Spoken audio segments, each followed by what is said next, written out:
his staff was for all concerned. They said, you know, we haven't seen him laugh in a long time. Now, I don't know whether we're going to win or lose or draw or what we're going to bring back, but I'm not going to sit by and... So they called me and told me, think of something to do to make him laugh. And this was January 15th, which was his birthday, which ended up being his last birthday.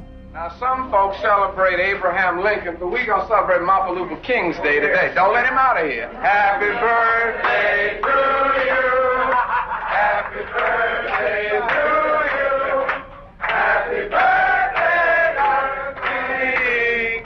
Happy birthday to you. We know that you really don't need much, but we thought that some things you ought to have. So we searched around, and knowing what's coming up for you, we thought you'd be strung out on a shoestring, so when you go to jail, here's some shoestring potatoes. And we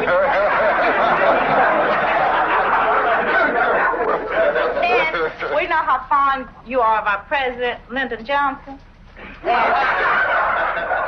And we know how you're supporting everything. I got this little cup for you, and I want this back because it's mine. And it says, let me read. It says, we are cooperating with Lyndon Johnson's war on poverty. Drop coins and bills in the cup. And, and this is a special gift for me, a real one.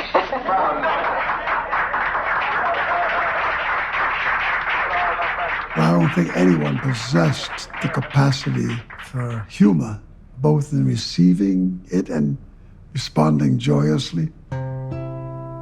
As Dr. King. Much of the time I was the victim. If he felt somebody was sensitive, he wouldn't pick on them. But he would take something that somebody else said or did and blame it on me. He had a good way of imitating people.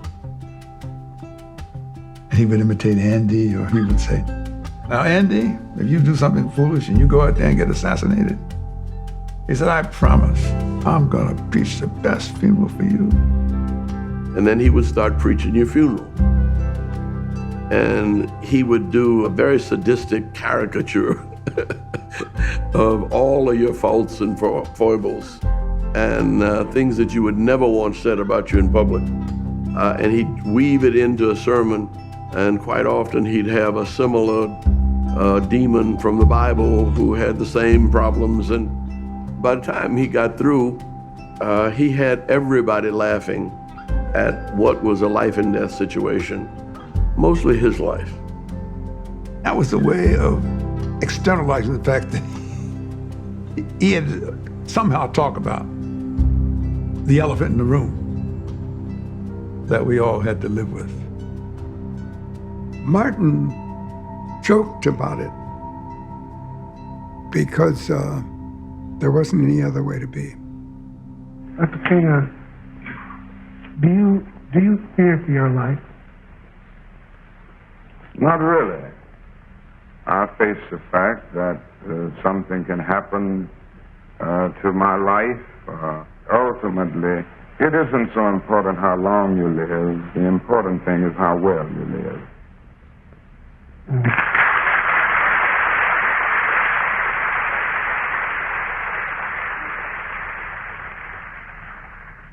Dr. King's expression of his anxiety about this whole world in which he found himself was not unfounded. His fears were very real because the conditions were very real. What is it that America has failed to hear? I had noticed that he had a tic. He had occasion to get caught. Has failed to hear that the plight of the Negro poor has worsened over the last few years. It wasn't consistent, but it was apparent in enough situations for us to know that there was a psychological problem here. And then one day, that tic was no longer evident. I said to him, well, what happened to the tic? He said, it's gone. And I said, well, how'd you get rid of it? And he said, I made my peace with death. I know all of you are studying hard and you're just doing fine in school, and I'm glad to see you. Thank you very much.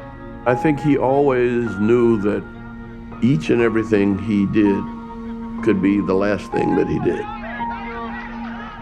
And he used to say that if you're really going to be free, you have to overcome the love of wealth and the fear of death. You all just took off from school, huh?